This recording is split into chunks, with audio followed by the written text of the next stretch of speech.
Hi, my name is Jeff Provocero. I'm project manager here at New Kingdom Ministries, and we're with Apostle Peter Michael Martinez of Remnant House. And he has something very exciting to talk about. It's something that in these trying times, potential help. And I'll let him say what that is. Peter, pleasure to have you here. And Jeff, it's a pleasure. It's always a pleasure to sit. We're sitting here in our awesome spot here out in the middle of nowhere and enjoying the peace of the shalom of Elohim. Amen. We're enjoying the peace for sure, and I understand that you have something that can possibly offer some peace to others in this trying time. It's I understand it's some type of new cryptocurrency. Now, how can that be something that could help people? Well, first of all, we have to kind of back up a little bit. And one of the challenges that we face in our world, the big challenge that we face in our world is money supply. Who controls money? Who controls our way of life? Who controls our commerce? And it doesn't take long if you just take a good look at the US dollar to discern that whoever's printing these things worships someone else. Yeah. There is clear evidence by looking just at the US dollar that you're dealing with a very foreign spiritual entity. Pyramids and owls and all kinds of weird stuff. Exactly. So without wanting to get all conspiratorial here and conspiracy theorists and all of that, but instead just dealing with reality. There are spiritual forces at work in the world. And this is what dictates a lot of what we do and how we function. So when he told us to seek first the kingdom and his right ways or righteousness, that included the way in which we interact with one another. And commerce is a key to that, which is why the Bible says the love of money is the root of all evil. So you're saying the currency itself could be trapping us to some extent? Without question, the currency itself is a trap. So people call, they'll say, hey, I got blessed because someone gave them some money. Well, it could be a blessing. It also could be a curse. Because remember, this stuff is all cursed by those who print it and make it. They do not honor our Elohim. They honor a different Elohim. And so this is what this is all dedicated to. So you don't have a choice but to look for an exit. You're trading Egyptian, Babylonian magic money. That's what you're trading between each other. Because you hear stories of cursing of food and even clothing and things like that, or even broadcasts, but you're saying it could be over the money itself. The money itself was the ultimate trick that they pulled on all of humanity. But when you just look at just the United States, we all know that when that changed, when that power was given to a foreign corporation to print, I don't have to go. There's plenty of videos on YouTube, BitChute, and all over the place that'll happily go take you through how we ended up here with a foreign entity printing your currency. And as a result of that, what are the results that we can now look at and see as it has affected all the nations that have been affected by the whole concept of central banking and again, foreign entities printing your currency, which, by the way, is antithetical to the U.S. Constitution, which dictates that only Congress should print and mint coin. So we're already operating outside of the bounds of the Constitution that formed the nation. And on top of that, you've given spiritual power because of the curses, because of the witchcraft, because of the other things that are elemental to the power of currency. You've given too much authority to your enemy. But Apostle Peter, the average person will say, let's say that's true, I'm stuck. I have to go to Amazon. I have to go to Walmart. Right.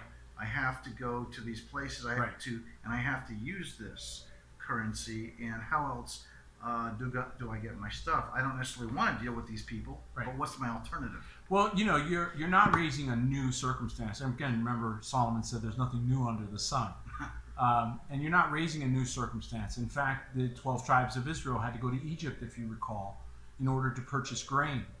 And I'm certain that when they did, they couldn't use whatever currency they were using in Canaan. They had to switch to or use gold or use something that would be more common. And so we've, through Earth's ages, had to interact with the world. To be in the world and not of it doesn't mean that we're not interacting with them. So we need to be able to interact when needed. However, we need to continue to maintain ourselves as separate. And so that is right in the Brit Hadashah, the New Testament. It says, be ye separate, be ye holy, for I am holy, which is set apart. And he continues to command us to be separate, to abide in such a way that there's a distinction. And so now, in this era, we have something that we never had before. The ability literally to create currency. And with the advent of cryptocurrency gives us the ability to create a parallel to the world's currency systems that allows us to be separate. So that's the power of this, and that's why we gravitated toward it. I believe, based on its functionality, that cryptocurrency is a much more fair and a closer to righteous system than a system that allows them to print indefinitely and dilute your currency anytime they feel like it.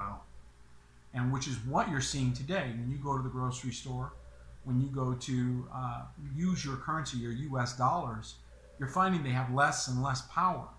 So the power inside the dollar is depleting. This is the exact opposite of the way it should work. The way that it should work is your money supply should be limited. This would be a just weight and a just measure. Therefore, each unit of measure should actually increase in value.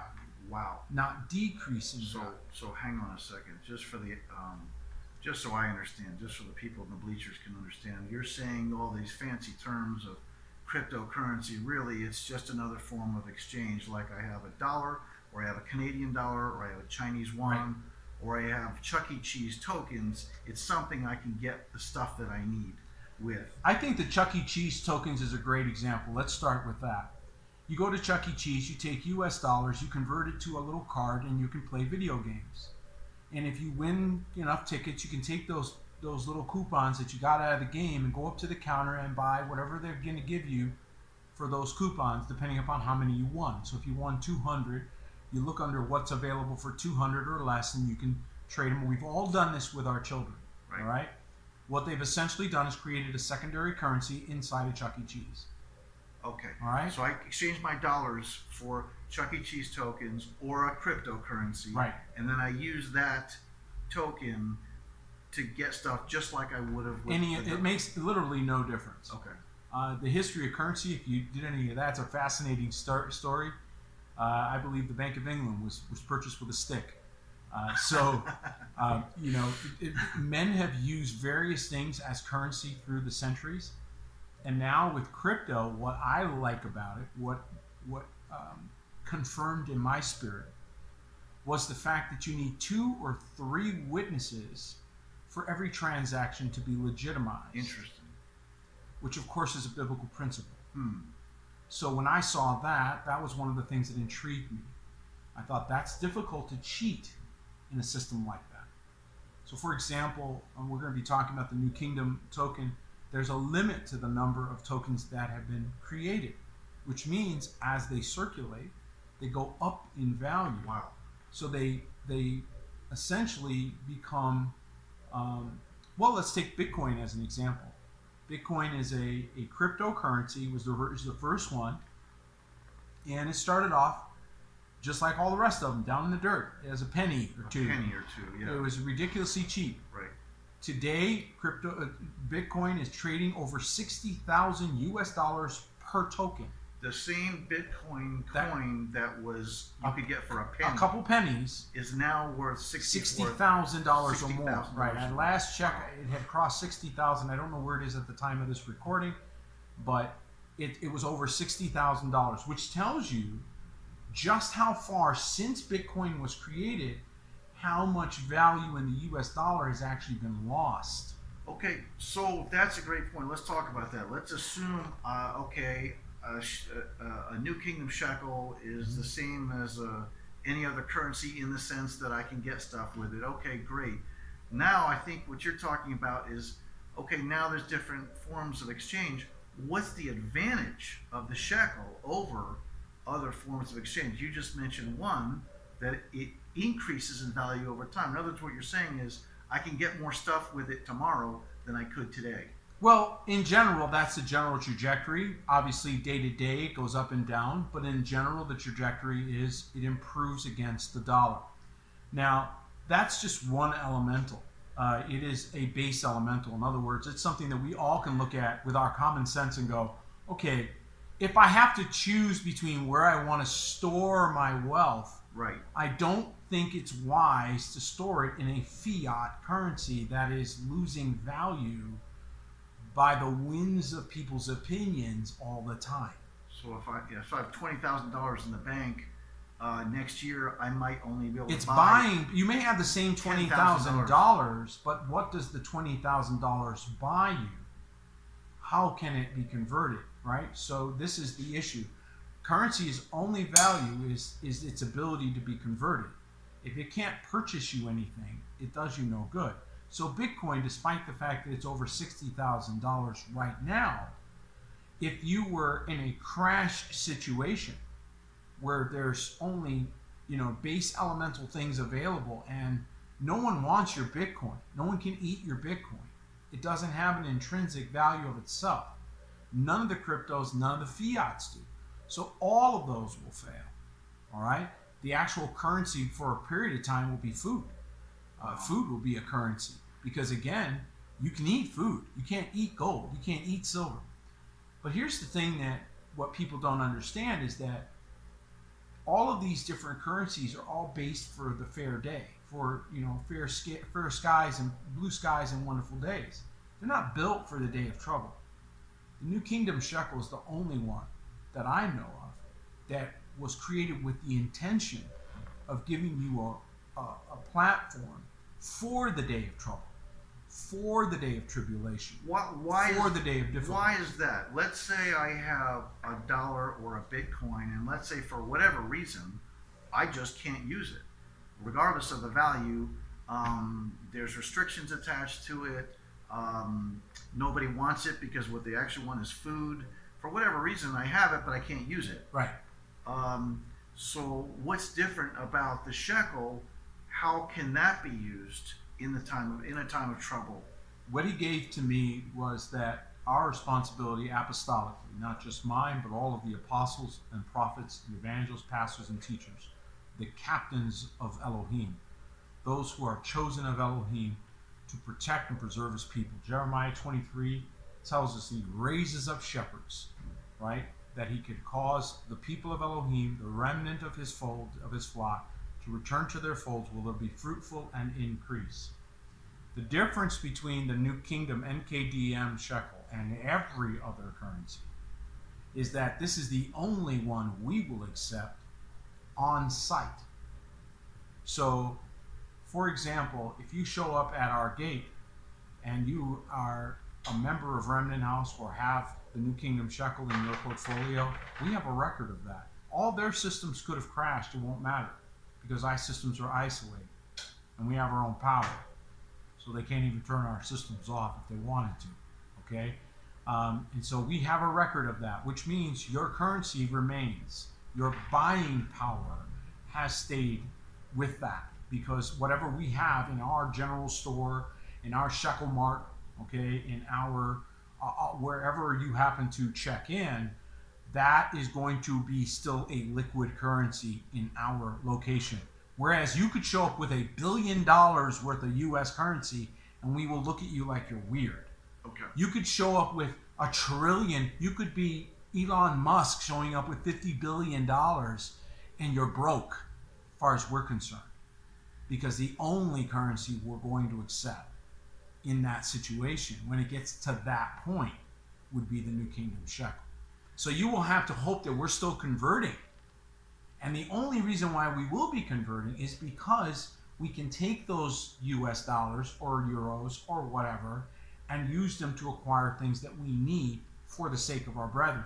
The minute we can't do that anymore, all of that money stops being done. So if they put a restriction on us and say, we don't care if you have $1 million US, you can no longer buy and sell in our system, we no longer will be trading US dollars anymore because they're useless to us at that point. So you could have $1 trillion in US dollars. You're now stuck in that system. So what you're saying, in effect, if I'm understanding you, is that I could have $1 trillion in my bank account, but if there was such a time that I couldn't buy or sell with dollars for whatever reason, right? Because they control that currency. Because they control that savings account, that $1 trillion would be completely useless to me. But unless you're willing to compromise, take their marks, do whatever they tell you to do, jump through their hoops, right? Yeah, to do things you have to do in order to do this, you have to do this type of thing.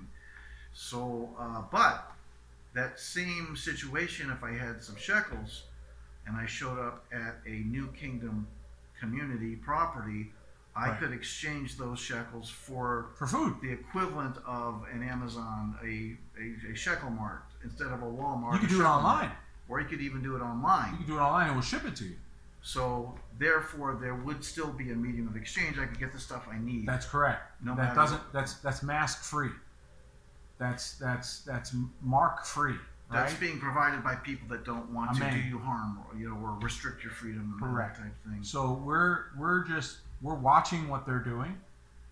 We can see very clearly what is being set up. I think everyone who is a Bible student and that is paying attention to what they're doing with commerce, with your ability to sell your time, which is a foundational, elemental part of commerce in our world, and they have interfered with that now. With employment situations. With employment, with every... I don't have to go into details. Everybody who's listening to this knows what I'm talking about. So they've now put in these barriers, and they're not going to stop. They're going to keep putting them in. So this demarcation, this separation, is not going to get any better. It's going to get worse. All right? So again, right now we're at a humble beginning spot. We're not despising the day of humble beginnings. Right. We're a very, very infinitesimal part of this. But this is where we have no choice but to go. Because if you don't depart, if you don't disconnect, then they have you. Because sooner or later you're going to need these basic things. And they know it. So they're going to wait you out like a siege on a city. They're going to wait you out. Okay? So it's almost like the wise philosopher once said, wherever you are, that becomes the place to be. If everyone leaves and everyone pools their resources, talents in a separate place, then, therefore, that's where the stuff is. That's where the value is. That's where what we're finding skills now are. Is that with even just a few people gathered together, and people that are doing this right now, who are banding together in different parts of the country, I know for a fact that the Ruach, the Holy Spirit, is moving people out into groups. It's being done very quietly.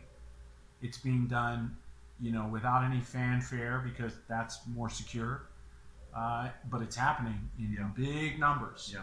Because people are realizing this system, the way it's been working, this Hunger Games system, is coming to an end. They're taking all their marbles ultimately, and they're going to go home. Right. And say, so what they made hospitable for you for a long time will stop being hospitable. What they made acceptable to you, they're pulling the same thing they did in Sodom and Gomorrah. They paid exorbitant wages to people, but then they didn't sell them any food. So, they did major wickedness, and it's the same thing. They're doing it now. They're artificially going to restrict your food supplies, or artificially going to restrict your supplies of all things, because they want to force you to do what they want you to do. Now, I understand that, and I totally get why they're doing it. We just disagree. We wholeheartedly disagree. We believe this to be more than just an economic issue or more than just a political issue. This is a religious issue. This is about our spirituality. This is about our eternal life. And so those that are taking these things lightly are not reading and not paying attention. So anyone who would propose something that violates those very sacred religious rights, which our founding fathers in the United States died to protect, is asking for all-out conflict. And that's what we see these forces doing. So rather than we can't do anything about the scripture being fulfilled. It's going to be fulfilled regardless. What we can do is endure. And so what Yahusha said was, he that endures to the end, the same shall be saved. Now, how are you going to plan to endure? If you've been using a currency that's a trap, an economic trap for you, then you have to somehow slip that noose. Now, people figure, all right, I got crypto, I got Bitcoin, I got Ether, all right, I've got Litecoin, I've got some of these other, and they're really doing really well. Also traps, because again, unless Bitcoin suddenly gets, a community to back it, if you will. Yeah. In other words, if they start planting a Bitcoin flag everywhere, and you can actually go there, you get what I'm saying? There's no infrastructure to back that up. It's still tied to the same U.S. dollar system. It's still tied to the same fiat currency system. There's no breakaway place for me to be able to get my food and things that I need. So what I'm hearing you say is almost like, instead of sitting around and complaining about the system, to simply separate out, and if you build it, they will come. And the sooner we separate out and pool all our resources and talents and keep it for each other, the sooner we can build something separate and not have to give it to Babylon or Egypt. And then we don't have to complain, because we are now building a separate type of place so that the crypto has a place to be used. Multiple places. But again, we're not just talking about something that we feel like would be a good idea. We are commanded to do this. We are under command from heaven itself directly to depart. Revelation 18 is very clear. Come out of her, my people, and be not a partaker of her sins, lest you receive of her plagues, which we see clearly coming upon people right now. They're dying left and right. Secondly, he also told us, again, in Jeremiah 23, he tells us that we have to find our folds, where he's raising up shepherds, where we will be fruitful and increase. So we have a word of a fruitful increase when we abide together. Now, again, that is not a casual thing. So Psalm 133, yet again another witness, does not say where people get together once in a while. He commands the blessing where brethren dwell together in unity. There, Yahuwah commands the blessing, even life evermore. So we got suckered into these fake communities. Communities based on sporting arenas, shopping malls, commerce-based, employment-based communities that are collapsing, because those aren't very strong things to hold people together. And that's why real estate is going to go through major, major tumult right now, because the new centers, if you will, have to change. But beyond that, again, we're just from a practical standpoint, how comfortable do you feel? How comfortable is the average person feeling with the way in which they're able to print indefinite amounts of your currency that you count on for your long-term survival? And the prospects are not good, because again, what they've shown over time, and that's been proven over time, is that they will erode, if not outright steal, that value. Well, in some countries, they're flat out just taking the money. They're calling it negative interest, where they just go into your saving, your bank account, and just take it. So there's many ways it can be in danger. But I'm glad you brought that up, because I want to make that point clear.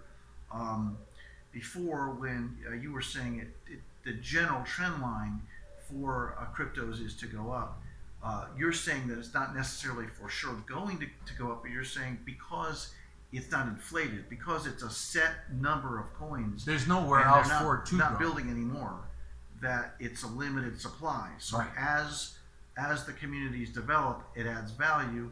More demand, same supply. The tendency long term is for it to go up instead of down. Correct. Which, as the fiat currencies are going down. Now remember who we're talking about here. We're talking about the remnant. You're talking about people who are to be admired because they're stalwart in their stance to hold fast to the holy things.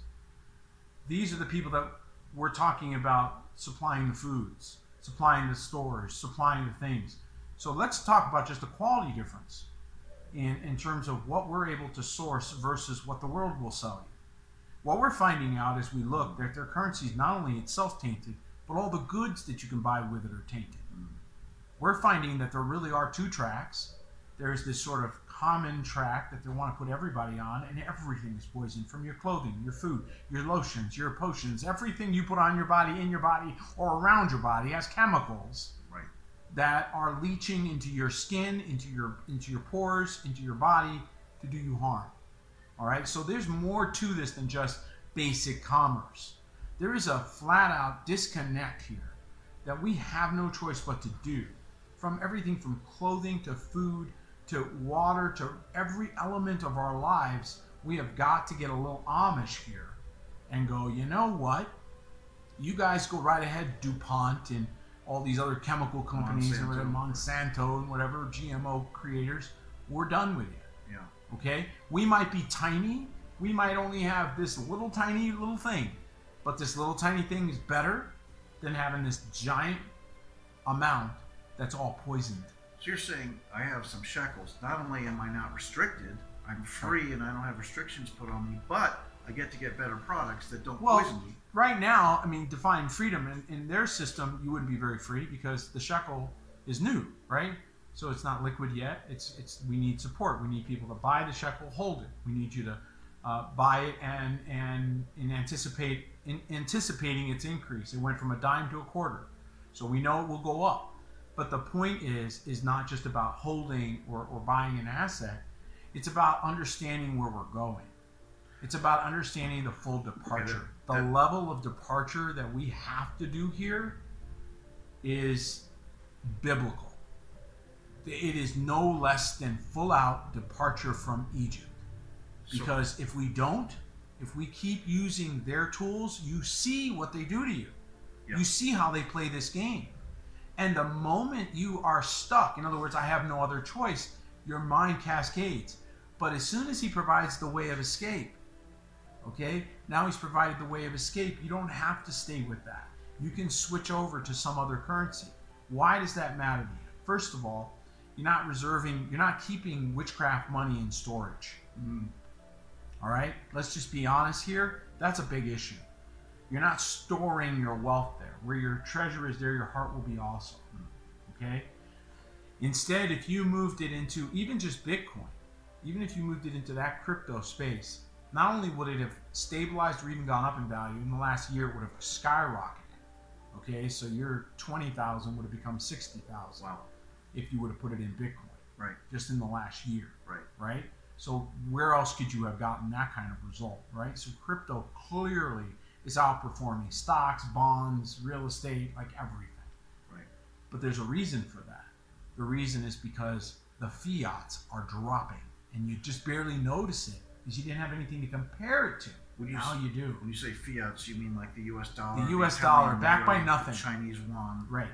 Well, the infinite printing press, the multi-trillion-dollar spending that just results in your savings account being worth less and less and less. Correct. And less. So what about all the people that put away for their savings, thought they had saved up enough, thought they for sure would be fine, and now they go to the grocery store, now they go to the store, and they find out that their dollar buys less over time. So over time expired, and the dollar's dropping in value, right?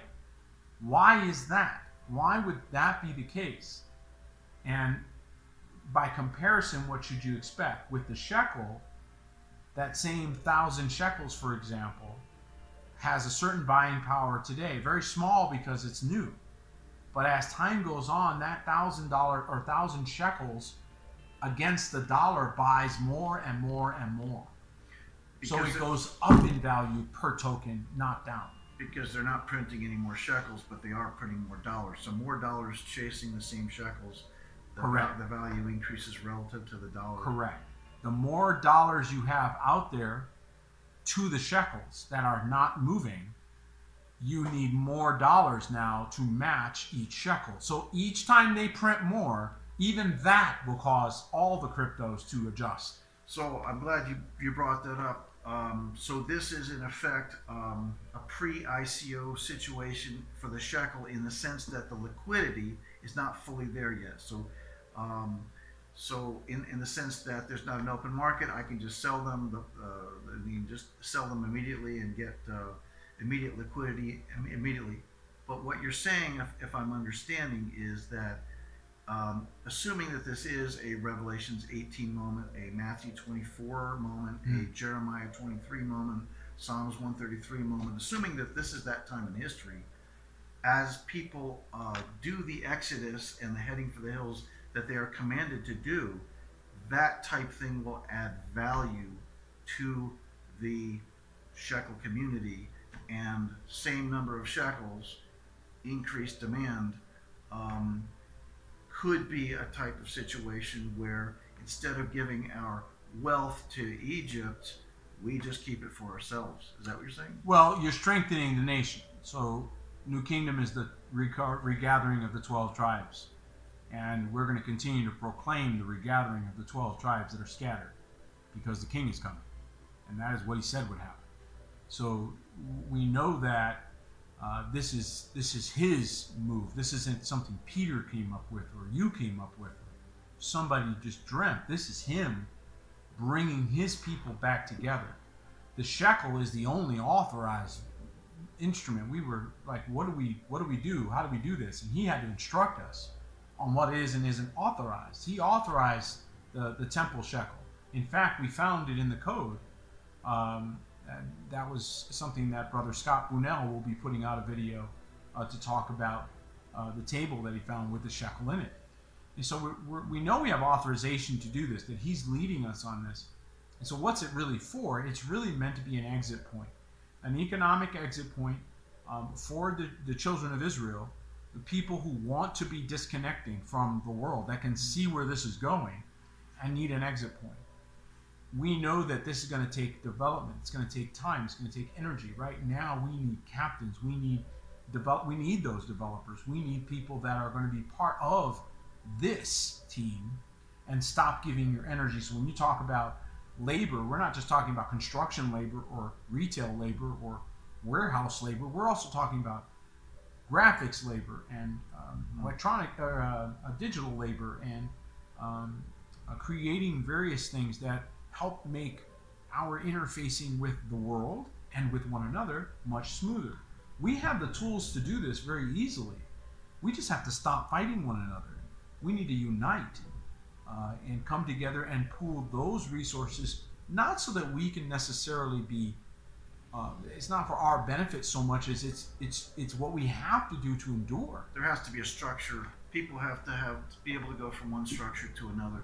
Absolutely. So let's say someone out there is saying, okay, fine, I believe this is that moment in history, in biblical history, and I want to get out, I want to separate. Practical terms, how do I get into that ecosystem? How do I translate in with shekels, with tokens, with the Chuck E. Cheese tokens, and the Shekel Mart, and the... You got to see where it's going. You got to see where it's going. So right now, if you knew where Bitcoin was going, and it's being made available to you for 50 cents, you buy all the Bitcoin you can buy, not because you need Bitcoin right then, not because there's anything you could do with it at that moment, right? But because you've had a vision, like you've had a moment, you're like, oh, Bitcoin's eventually going to be trading at $60,000, right? So I want to buy as much of these as I can right now. I can't buy for 50 cents and turn around tomorrow and sell it for 50 cents. There's not that type of liquidity now. No. But if you see where things are going, the possibilities, this would be a good time in that scenario. So let me explain some of the liquidity issues, because you keep hitting that, and I think that's something that a lot of people are going to be wondering about. The way that we're releasing the shekel is in stages. So we have earmarked a certain number of the tokens that we've created, excuse me, to be released into the market between now and the end of Passover of 2022. So there are 5 releases. We just went through one gate, if you will, and there's 5 more gates to go through where the shekel price will be adjusted. So right now the price was adjusted from a dime to a quarter. So anybody that bought at a dime, their shekels are now worth 25 cents each as opposed to 10 cents each. So we see this structured increase to Passover. All right. So we're going to end up, by the way that this is structured, as I understand it, over $2.50 per shekel by Passover. So we're ramping it upward. At the same time, we're adding infrastructure. We're adding Shekel Mart, which will be coming online over the winter, where you'll be able to use your shekels to make purchases. So we will begin doing that very soon, where you'll be able to go to shekelmart.com and make a purchase with your shekels. So you can buy some of the same items that you would buy on an Amazon or a Walmart.com, but you're going to go to Shekel Mart and use your shekels, which will be credited to your account inside that shopping cart, and you can use that. So you don't need to go into the U.S. dollar at all if you are for anything that you're purchasing there. Now our task then will be to continually increase the offerings that we offer inside that umbrella. Wow. So that's our new task, right? So our task is to continuously, nonstop, source every vertical. We're talking about soaps, bottled water, fertilizer, linen, even diapers. Right. I mean, just basic things. Clothing, various things that are natural products that we use every day. For example, the soaps, I mention this all the time. We have a wonderful community of believers who make great things, but they're not in Walmart. Right. You're not going to find them in Safeway. You're not going to find them in these places, but we want to make them available. But they're safe. They don't contain They're poisons safe products, and exactly. Soaps that have been made, you know, or what have you. And this is a biggie, by the way, because you bathe in this every day. Right. And so those that are bathing in soaps that have poisons in them are wondering where they're getting cancer and all these different things, these sicknesses and diseases. Guess what? You can't trust these people. It's become pretty obvious that a lot of people our trust levels are dropping by the day. Yeah. Okay? So these are all elemental things that we have to do our best as we wait out this time period. We have to do our best to replace or mitigate what we're going to lose, what we're leaving behind. Because there's no question we're leaving it behind. So now the question is, well, how do we endure to the end having left that behind? Those people that are still deciding, they probably already turned this off. Because they're still hoping that the dollar makes a comeback. They believe in the Babylonian money magic. They believe in the prosperity of the Babylonian system. And they're praying for it. They're literally pulling for its recovery, which I find incredible beyond words, incredulous that we have saints praying for this Babylonian slavery to continue when the Lord of the Sabbath has pronounced judgment upon it. You're saying the time is no longer to pray to keep America, the world system, Babylon up, but instead this is the time to let it be judged and to depart. Listen, even your gold and silver is going to be cankered. So it's not just a fiat currency. It's not just one system or another. Gold and silver, the very basis of what people consider to be the basis of all currencies, it's cankered. So what's he gonna? There's a thing going on here where he's separating one thing and he's declaring it holy, set apart for a set apart people. I don't know how to emphasize that enough, but the people that know what that means will pick it up. It's the only one. It's the only one being operated from set apart land. It's the only one being operated by set apart people. So if you find something better than that, by all means, send me a note. You see what I'm saying? Yeah. That's how I feel. Yeah. Because I feel as if I don't know if anyone else is going to solve this problem. So we have to do what we can so that no matter where a captain puts a flag in the ground, whether it's in North America or anywhere in the world, that flag represents not only the king and the kingdom, but also represents the support of his brothers and sisters.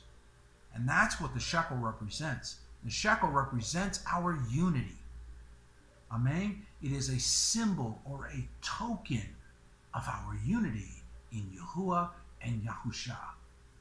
And the more we unite, sharing it, blessing one another, encouraging one another. Businesses start accepting it. All right? Start saying, you know what? I'll take that. I'll start accepting that. I'll sell my equipment or my goods on that basis. And the more and more that start doing that, this is when it takes off. This is when it becomes more real. Right now, it's just a cryptocurrency. It should be foldable. It should be in print as well. Amen? And when you come to the tabernacle, you should be able to acquire actual silver shekels that are actual 1 ounce shekels, the way that they're meant to be. So these are the kinds of things that we believe should be done exactly the way the Torah says. They should be done in a righteous way that does not rob value from the holders, but instead they should go to their account and say, oh my, look at that, it went up. It's not so much it went up, it's the others are going down. I'm just saying. Well, that is excellent, Apostle Peter. That is fantastic. I don't know what else to say. Beyond that, I think there's a lot of people that are aware of problems, and this sounds like a very practical solution. Even if someone's not necessarily a Bible scholar, nonetheless, this is a practical method by which anyone can join in and participate in such a way that they can potentially have an insurance policy to get things they need in a day of trouble, and also possibly protect their assets as opposed to even from just an investment standpoint. That's exactly true. But let's take it another step. To the extent that the saints provide the value behind it. Let's talk about something else that you may not see the same way I do, and I know you know this, but each location has independent power. So when you think of the world going blackout, when you think of the world under the control of wicked men, and what are they going to do to you? What have they already demonstrated that they will do to you? They will shut your power. Yeah. They will shut your power off in the middle of the winter. Yep. Right? Yeah. So this is another element that we are arresting on our properties. So again, if that flag is there, there's electricity there. There's power there. It's more than that. Right now, because we've now crossed into that next phase, we not only have that element everywhere we plant our flags. So as money is coming in, as more people buy the shekel, as people are picking up the shekel, we're going to talk about how to get that here in a second. As people pick that up, they're strengthening the captains. They get the cryptocurrency, we get the strength. We both win. We both win. Somebody wrote to me and said, I'd love to give you this money, but I can't give it to you, but I'll buy the shekel with it.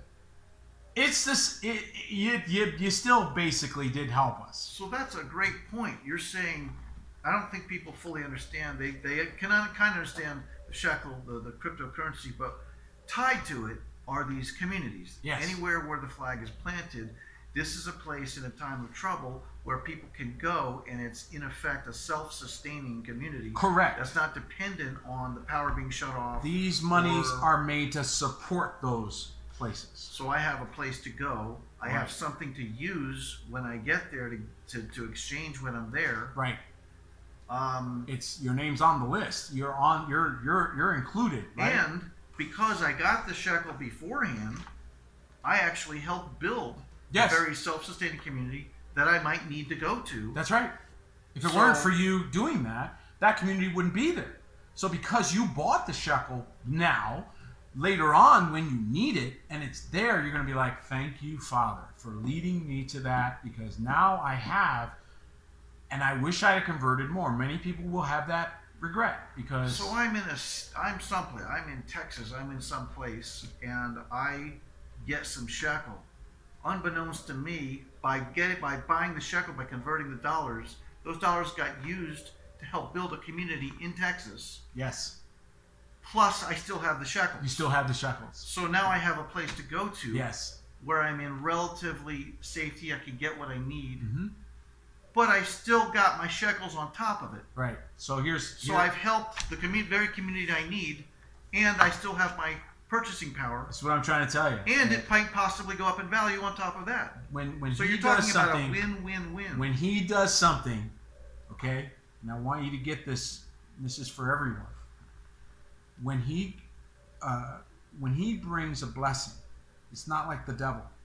The devil brings you a blessing and he tricks you, right? It's a trick. When he gives you a blessing, he adds no sorrow with it. When Yahuwah blesses you, there's no sorrow with it. Okay? There's no trick at the end. It's too good to be true. All right? This is what you're going to experience. Too good to be true. So, for example, not everybody's in the same economic strata, right? But they want to secure a place of safety. Makes sense? Some people can only afford a campsite. That's all they get. Right. Is enough to scrounge enough together between them so they have room to camp, right?